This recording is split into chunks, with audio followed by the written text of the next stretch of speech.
65 milliards de dollars en 5 mois contre 1,5 milliard en 11 ans. À vous de juger.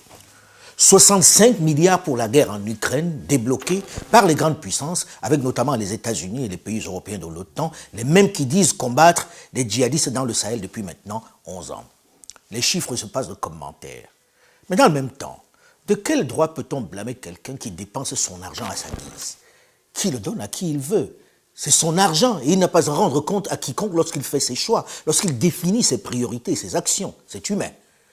Que ceux qui en Afrique, dans les administrations, dans les universités, dans les écoles, croyaient toujours aux grands discours sur l'égalité, la justice, l'équité, la morale, la solidarité, l'amitié dans les relations internationales se réveillent. Le rêve a assez duré. Les discours d'un monde de bisounours doivent s'arrêter. La réalité est là. En quelques 2 ou 3 ans, les sacro-saints concepts sur l'aide, sur les vertus de la mondialisation, de la solidarité et de l'équité ont clairement montré leur obsolescence. Avec d'abord la pandémie de la Covid-19, où chacun s'est d'abord occupé de lui en fermant ses frontières et en fabriquant ou en achetant en priorité des vaccins pour sa population. Puis maintenant, la guerre en Ukraine, où clairement les grandes puissances ont déployé comme jamais les moyens, ont sorti ostensiblement leur chéquier pour aider leurs protégés, celui qui symbolise leur idéologie, la tête de pont de leur stratégie de conquête vers l'Est. Il est important que vous, jeunes, ne commettiez pas les mêmes erreurs que nous. Jamais, nulle part, un pays n'a été développé par l'aide. Cela n'existe pas dans l'histoire de l'humanité. On entend encore ça et là des personnes qui continuent d'attendre une certaine aide, d'espérer un soutien des grandes puissances qui, dans leur grande humanité, dans leur magnanimité, voleraient au secours de l'Afrique. Soyons sérieux. L'aide ne peut développer aucun pays. Au-delà de l'obsolescence de ce concept un peu infantilisant d'aide, ouvrons les yeux. Soyons pragmatiques. Arrêtons de rêver et de croire au Père Noël qui descendra du ciel avec des jouets par milliers à distribuer. C'est un conte de Noël pour enfants. Même si ça fait mal, même si ça pique aux yeux, il faut regarder la vérité en face et savoir qui sont nos alliés et quelle est notre place. L'Occident a ses partenaires privilégiés, ses proches, ceux avec qui elle se sent une proximité culturelle, sociologique et civilisationnelle, j'allais dire, normal. C'est connu, les oiseaux du même plumage volent ensemble. Nous n'en faisons absolument pas partie. Et on n'a pas à s'en offusquer. Les corbeaux ne volent pas avec les aigles et les ours ne marchent pas avec les tigres. Les discours contraires sont des mensonges, de la poudre aux yeux pour dissimuler la vérité. Petit exemple, la Russie a lancé l'offensive en Ukraine en janvier dernier.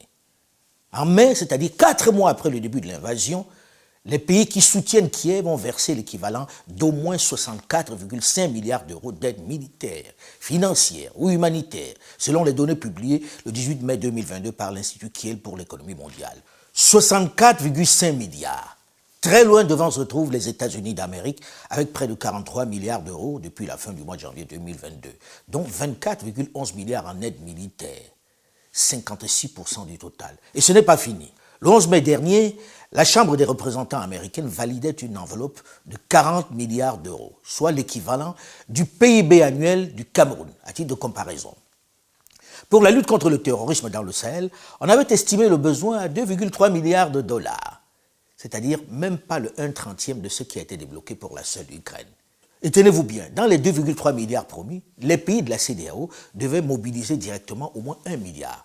Donc en réalité, pour éradiquer le terrorisme qui nous ont importé, grâce à l'action de l'OTAN en Libye, avec les compliments de Nicolas Sarkozy, les grandes puissances devaient débloquer 1,3 milliard de dollars. Et on attend toujours les fonds malgré l'immense publicité faite autour de l'action de l'Union européenne à travers les différentes forces déployées dans la région. À Bruxelles, des amis, des donateurs, des partenaires techniques et financiers nous ont promis plus de 12 milliards de dollars pour développer cette zone sensible, cette zone qui peut être le terreau où le terrorisme peut facilement s'installer dans cette zone. Nous avons fait nos projets, mais jusqu'au jour où je parle, en ce qui concerne le Tchad, aucun de ces projets n'a été financé. On n'a pas de financement. Quand on nous donne cet argent, on a créé des structures parallèles qui doivent jouer l'intermédiaire entre nos États. Quand vous dites « on », Monsieur le Président, vous avez dit on va parler franc. Je prends le cas de l'Union européenne. Oui. Oui. Sur tout ce qui a été financé, qu'est-ce qu'on a demandé? 12 milliards d'un côté pour le développement et 400 millions de dollars pour équiper nos armées, pour faire face à la situation de l'agression, de l'insécurité contre le Boko Haram. Sur les 400 millions, rien jusqu'à aujourd'hui. Sur les 12 milliards, rien. On ne peut pas continuer à sous-traiter notre sécurité à d'autres. Nous avons besoin aussi de la solidarité de la communauté internationale, qui est en partie responsable des menaces auxquelles nous sommes confrontés aujourd'hui. Aujourd'hui, c'est débloqué cet argent? Non, je ne sais pas de quel argent il avait pu être question. S'il s'agit de l'argent destiné au G5, ça attend toujours. La preuve, c'est que la dynamique qui avait commencé est en train de s'essouffler, il n'y a pas de doute. On est bien loin de l'extraordinaire mobilisation internationale autour de l'Ukraine, vous en conviendrez.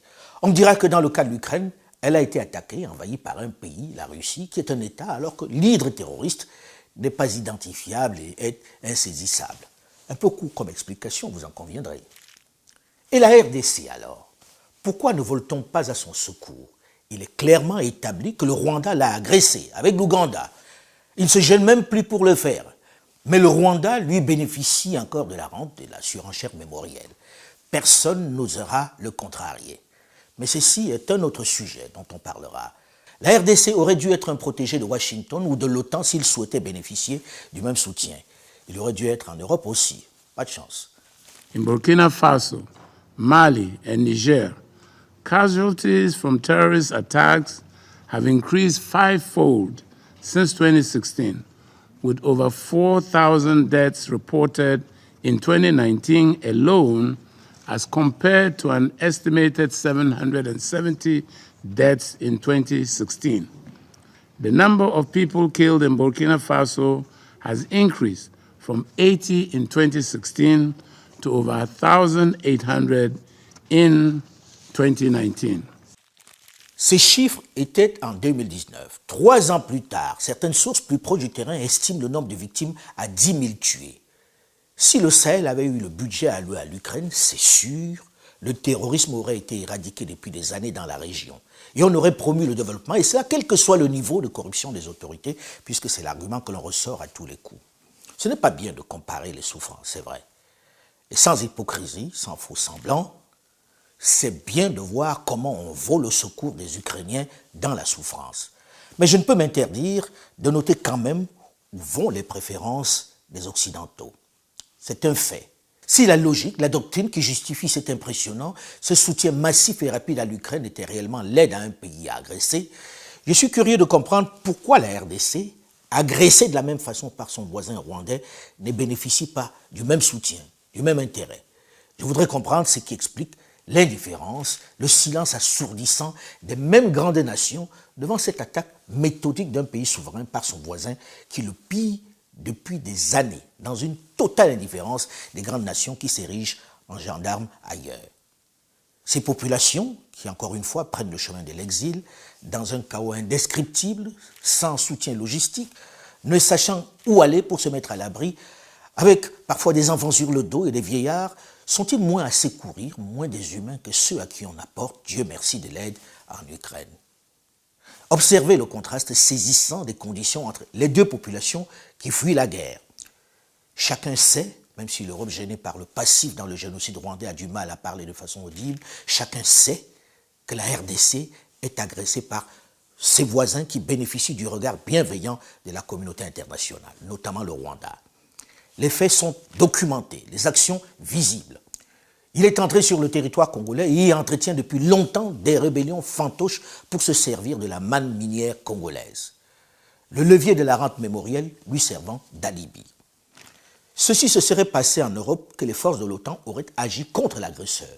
Mais en réalité, qui a besoin que la République démocratique du Congo soit en paix? Est-ce que ça arrange et les voisins et les grandes firmes américaines, sud-africaines, britanniques, chinoises, anglaises et bien d'autres qui profitent du chaos pour se servir des richesses du sous-sol congolais? Une chose est certaine, le critère dans le choix d'aider l'Ukraine plutôt que le Sahel ou la RDC ne s'appuie pas sur le nombre de victimes ou sur la cruauté de l'agresseur. Il répond clairement à une logique de proximité sociologique ou civilisationnelle, comme on l'a souvent entendu sur les médias au début du conflit. Ça sera sans doute une immigration de grande qualité, en revanche. Ce seront des intellectuels. Parce que ce sont des Européens de culture, même si on n'est pas dans l'Union européenne, on est avec une population qui est très proche, très voisine. On ne parle pas là de Syriens qui fuient les bombardements du régime syrien soutenu par Vladimir Poutine. On parle d'Européens qui partent dans leurs voitures qui ressemblent à nos voitures. Il y a une différence entre les Ukrainiens qui, encore une fois, participent de notre espace civilisationnel avec des populations qui appartiennent à d'autres civilisations. On aura une immigration de grande qualité dont on pourra tirer profit. Nous ne sommes pas face à des migrants qui vont passer dans une logique d'immigration. This isn't a place, with all due respect, like Iraq or Afghanistan, that has seen conflict raging for decades. This is a relatively civilized, relatively European. C'est dit, n'est-ce pas? Et pas qu'une seule fois. I need to be blunt and honest that the world is not treating the human race same way. Some are more equal than others. And when I say this, it pains me because I see it. But I hope the world comes back to its senses and treats all human life equally. Il ne s'agit pas ici de mettre en accusation l'Occident. Il est dans sa logique, même si son attitude sonne faux avec le discours régulièrement servi. Celui qui glorifie le village planétaire, qui vante son humanité, sa solidarité, sa justice, l'équité et son soutien aux plus faibles. Cette propagande ne trompe plus personne, elle ne convainc plus les plus naïfs, tant la réalité est visible. Chacun a compris qu'il n'a jamais été question d'humanité ou d'aide, mais simplement d'intérêt. C'est pourquoi les Africains de tout niveau doivent comprendre qu'ils doivent prendre leur destin en main, qu'ils ne doivent rien attendre de personne. Que ce concept qui veut qu'un saint juste qui a ses propres soucis de chômage, d'inflation, bref, ses propres difficultés sociales, puisse prendre sur lui de voler à son secours est un leurre, un énorme mensonge qui agit comme de l'opium sur ces peuples. L'Occident, les grandes puissances, quelles qu'elles soient, ont leurs propres problèmes, leur propre agenda et leur stratégie pour y apporter des solutions. Si cette stratégie passe par la spoliation, par la colonisation d'autres contrées, elles n'hésiteront pas. Ça ne souffre d'aucune émotion. C'est la règle. À vous, jeunes Africains, de comprendre cette réalité qui est somme toute logique et de vous organiser pour faire face, pour promouvoir la paix et le développement sur le continent. Vous ne devez attendre l'aide de personne. En face, ceux qui arrivent sont des partenaires avec qui vous devez, sans sentiment, sans émotion, traiter dans votre intérêt d'abord. Il ne s'agit pas de se jeter dans les bras d'un autre, de quitter un maître pour un autre. Non, il s'agit de fixer des critères et de choisir celui ou ceux qui se soumettent à eux. Les règles qui doivent régir la société africaine, vous devez la concevoir par vous-même, sans complexe. Le copier-coller n'a pas marché, la greffe n'a pas pris. À vous de comprendre que vous avez, avec cette grave crise économique et sécuritaire que connaît le monde, une extraordinaire opportunité pour prendre la main.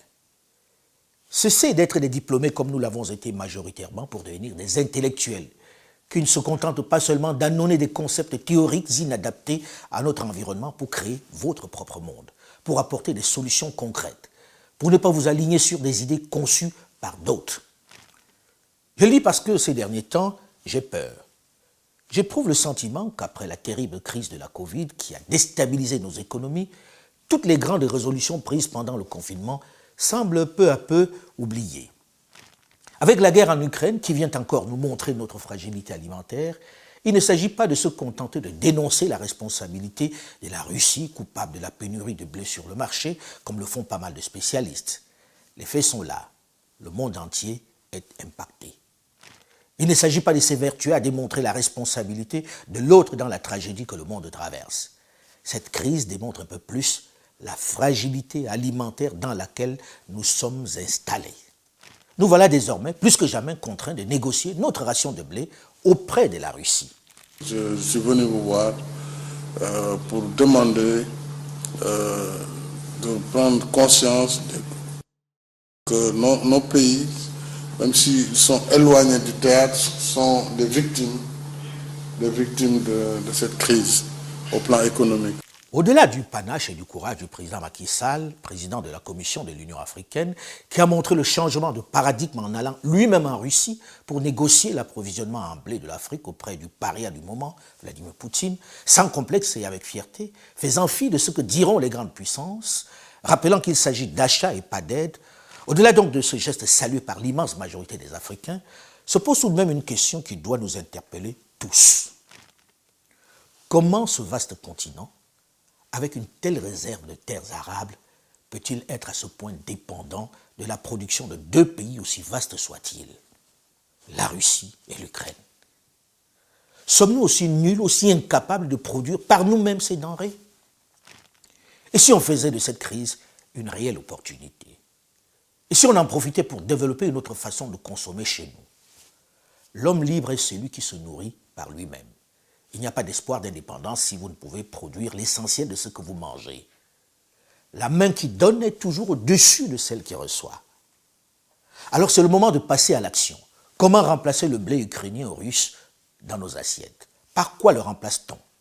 Ceci doit être notre priorité. L'Afrique qui se développe, c'est aussi l'Afrique qui se nourrit par elle-même et contribue à nourrir le monde, en modernisant et en valorisant ses filières agricoles de pêche et d'élevage. On a abandonné d'abord notre alimentation naturelle. L'Europe, c'est un peu le continent du blé. L'Amérique, c'est le continent du maïs. L'Asie, c'est le continent du riz. Et l'Afrique, c'est le continent du mil. Et le mil, on nous l'a fait lâcher. On nous a fait abandonner le mil, on nous a importé le riz d'Asie. Maintenant, on ne sait que manger du riz et on n'en produit pas assez. On ne sait que manger du pain, on ne produit pas de blé. Donc, on est structurellement dépendant. C'est ça le problème de fond.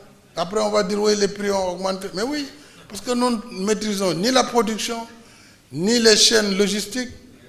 Mais nous sommes totalement à la merci de la conjoncture. Et il faut que nous changions aussi nos habitudes alimentaires. C'est très difficile. Parce qu'un peuple qui, pendant un siècle, mange du riz, tu ne peux pas te réveiller, tu le dis, vous ne mangez plus du riz. Mais la réflexion, elle est profonde. Il faut qu'on la voie. Moi, j'aime bien nos amis ivoiriens. Ils sont très fertiles dans l'imagination, mais surtout, ils mangent local. C'est le attiéké, c'est le poulet et poissons braisés. Hein? Pour les bicyclettes, c'est plutôt nos amis du Burkina. C'est le Burkina. Mais ils ont la loco. La loco, c'est la banane locale. Donc là, la nourriture, elle est là. Mais au Sénégal, c'est pain beurre, hein, du pain beurre, pain chocolat. Bon, tout ça n'est pas produit ici. Ensuite, c'est le tiep, le riz. Non, c'est pas possible. En réalité, la situation est grave. Regardez ce petit déjeuner type pris par des millions d'Africains de ce que l'on appelle la classe moyenne. Regardez cette assiette. Sur cette table, on a l'illustration parfaite de la dépendance de l'Afrique dans sa consommation au monde. Cette assiette de viennoiserie, la farine vient d'Ukraine ou de Russie. Le seigle que l'on a mis dessus vient également d'ailleurs. Donc ce pain est constitué de produits venant de l'étranger. Le croissant, nous sommes dans le même schéma, exactement dans le même schéma. La farine de blé vient d'ailleurs. Allons plus loin. Pour manger ce pain, j'utilise du beurre. Ce beurre, président, il vient d'ailleurs. Il ne vient pas d'Afrique, ce n'est pas du lait fait en Afrique. On aurait pu le produire ici, mais il est encore arrivé d'ailleurs, d'Europe. Ici, nous avons de la confiture de fraises qui va accompagner ce pain. Il est également fait ailleurs. Il nous arrive de France. À côté de ça, nous avons une omelette classique. Dans cette omelette classique, nous avons des champignons. Ce champignon, arrivé en conserve, nous arrive également de France. Donc, sur cette table, nous avons également cette saucisse. La saucisse qui est là présente est arrivée en conserve. C'est de la saucisse venue de France également. Donc, sur cette table, qu'est-ce qui est finalement africain? Quand je prends la tasse de chocolat au lait, le cacao est récolté en Afrique. C'est du cacao qui nous arrive de Côte d'Ivoire ou du Ghana ou du Cameroun, mais qui n'a pas été transformé localement, qui est parti être transformé ailleurs avant de revenir chez nous sous cette forme-là. Il est accompagné du lait qui n'est pas africain. Donc je cherche sur cette table, finalement, ce qui est africain. Et je vais peut-être me rabattre sur ce verre de jus d'orange pressé est enfin de chez nous, j'ai envie de dire. Sauf que j'apprends que c'est de l'orange venue d'Espagne. Donc là encore, même le jus de fruits pressé n'est pas à nous. Heureusement qu'il y a quelques initiatives comme celle-là qui de plus en plus utilisent nos propres produits pour fabriquer de la confiture, par exemple comme celle du fruit de la passion ou du fruit du baobab que nous avons ici, qui enfin mettent par la grande porte certains produits africains sur nos tables. Cette assiette de fruits qui est composée au moins, et c'est là où on est un peu plus africain, de la mangue qui vient du Sénégal, de la papaye qui vient également de la sous-région ouest-africaine, mais le raisin au-dessus est arrivé de France. Alors lorsque l'on regarde ce petit déjeuner en réalité, on s'est dit, si le monde est fermé, est-ce qu'on continue d'avoir ce petit déjeuner? Ne sommes-nous pas totalement dépendants là sur cette table d'ailleurs? Alors qu'est-ce qui nous oblige à consommer ceci? Est-ce que nous n'aurons pas pu produire cela chez nous? Est-ce que notre indépendance ne commence pas par là? De se dire, quand je me lève le matin, je mange quelque chose qui est produit en Afrique. Je consomme africain, même s'il doit y avoir des choses différentes qui arrivent d'ailleurs, mais que l'essentiel au moins soit d'Afrique. Imaginez que sur le continent, chaque matin, du 1,4 milliard d'Africains que nous sommes, il y a juste 10% qui prennent ce même petit déjeuner. Si les produits importés qui le composent ne valent que 2 $ par assiette, ce qui est un plancher très bas par rapport à la réalité, cela représente plus de 280 millions de dollars que perd l'Afrique, qui quitte le continent chaque matin. Cela vous donne une petite idée des sommes qui manquent à notre économie, rien que du fait de cette denrée, et qui enrichissent les autres, seulement du fait de notre inertie et du manque de volonté politique. Regardez, ça c'est quoi ça? C'est le pain ici, ça c'est 4 francs. Non, c'est creux. C'est creux, ils sont fâchés. Et ça se comprend. Ils sont quelques-uns à avoir déjà entrepris de passer à l'action, de remplacer ces produits importés qui nous rendent si dépendants.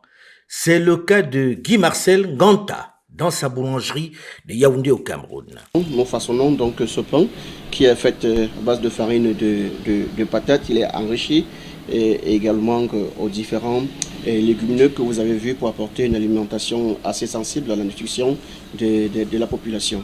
Le goût est vraiment différent. Dans le pain made in Cameroun, on peut ressentir qu'il y a des ingrédients, si on peut dire naturels, comme la patate. Voilà, donc le goût, quand on mange, et ça remplit plus le ventre. Même démarche pour Amadou Gueye, le président de la Fédération nationale des boulangers du Sénégal. Ça, c'est du pain nebedaï. Hein. Le nebedaï, c'est du moringa, c'est la couleur verte. C'est normal, hein. Il y a des vertus très nutritionnelles pour la santé. Là, c'est du pain kéré.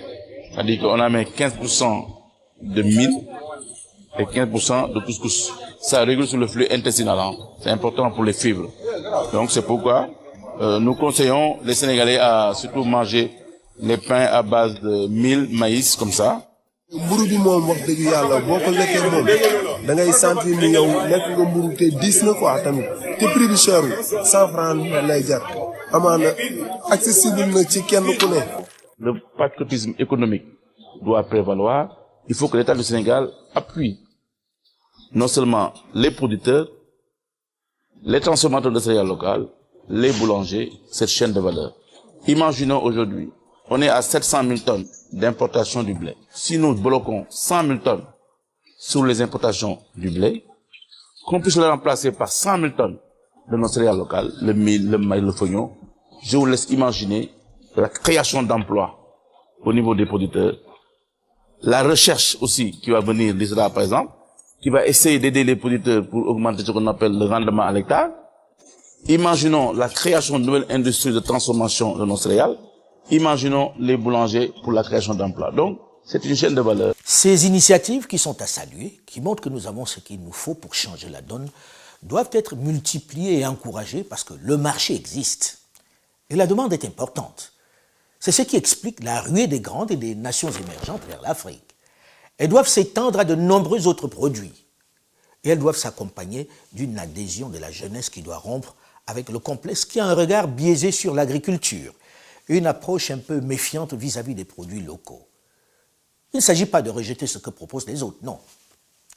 Il s'agit de valoriser le Made in Africa.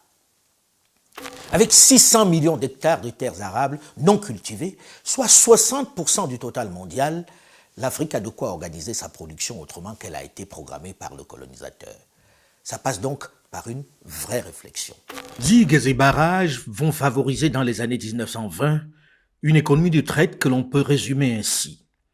Les colonies exportent des produits bruts et importent des produits fabriqués. Dans le domaine agricole, les cultures d'exportation sont le plus souvent des monocultures dont l'expansion appauvrit les sols et en favorise l'érosion. Autre inconvénient de ces pratiques, elles marginalisent des cultures vivrières et le mode de vie qu'elles déterminent. Coton, cacao, arachide, café, banane. Des productions soumises au prix que fixe le colonisateur. Des productions qui ne prennent leur valeur qu'inscrites dans un ensemble. Le Sénégal est spécialisé dans l'arachide. Bon. La Côte d'Ivoire, c'est le café, le cacao, le verre. C'est un pays beaucoup plus riche d'ailleurs, avec beaucoup plus d'eau. Donc nous étions un pays aride, semi-aride. Et pour nourrir les Sénégalais, on va chercher les brisures de riz d'Indochine. C'était cohérent.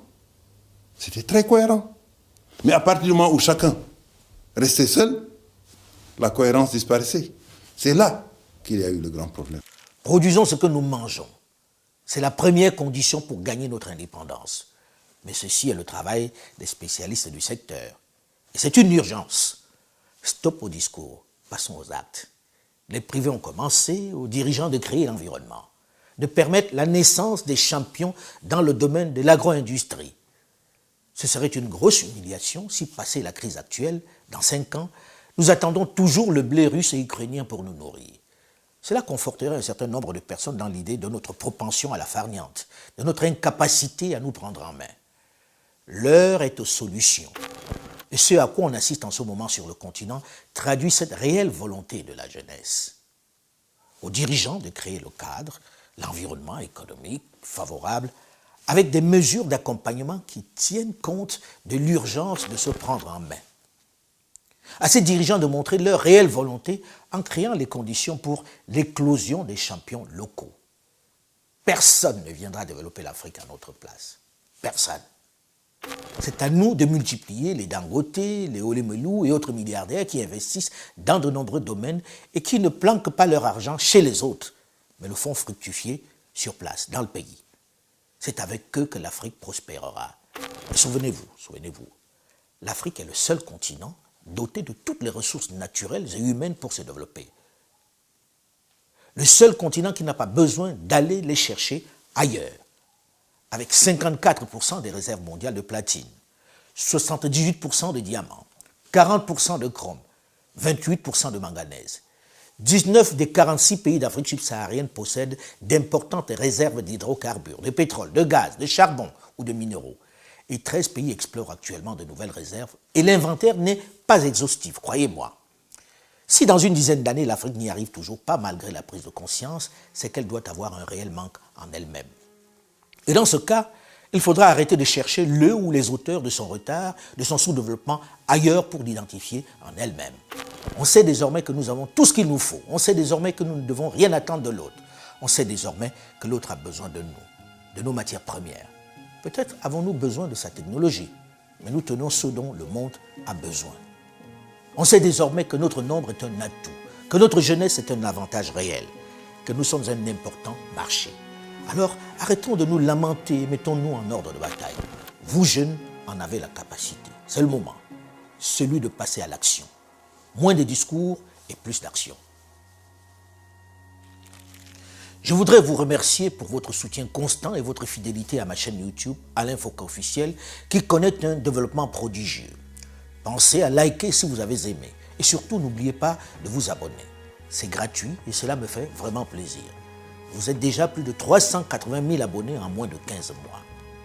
Par ailleurs, vous pouvez également me retrouver sur mon compte Twitter, Alain Foka 2005, qui attend toujours sa certification. sur ma page Facebook Alain Foka 2005, sur mon compte TikTok, LinkedIn et Instagram. Surtout, méfiez-vous des faux comptes à mon nom qui continuent de circuler.